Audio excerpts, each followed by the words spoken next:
my first feature film was made in 1999.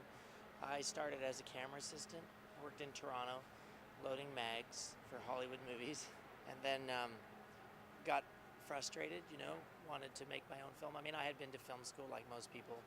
I graduated in the late 80s through the early 90s, and uh, it was really, really hard to actually make a living making movies. So that's why I picked up a trade. I was gonna learn to do something on a movie set, and being a loader, you get really close to directors, you get close to actors because you're right in there all the time.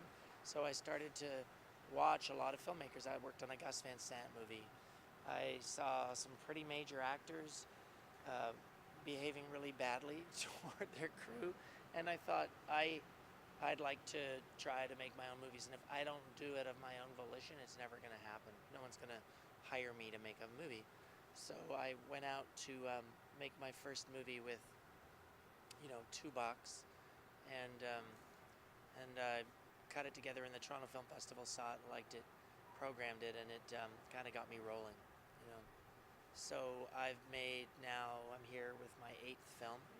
This year, my film is called Coal. I guess I'm known for mostly I've done pretty intimate character dramas.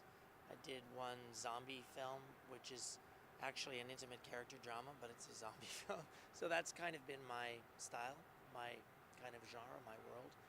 Um, the toughest thing over my kind of 10 years now career, I've seen a real move away from the kind of independent vision, auteur-driven Adam McGoyan director to a more um,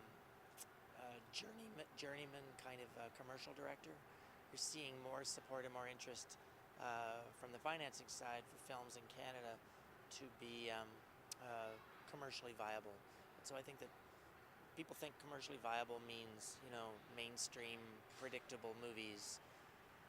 It's something we argue about all the time. I think commercially viable means films that engage audiences. I was engaged by the corporation. I was engaged by Up the Yangtze. I think you can be engaged by thoughtful documentaries and thoughtful dramas just the way you can be engaged by Men with Brooms or Bon Cop, Bad Cop. I don't think there's a formula. Um, I guess my attitude today is uh, we need to make a range of films. It's really hard for government executives and bureaucrats to come up with policies that actually create um, strong filmmaking. How do you make a policy that creates a good film? I mean, it's impossible. I think the most important thing to do is to have strong working artists at the core who can come to a place like the Toronto Film Festival and share ideas.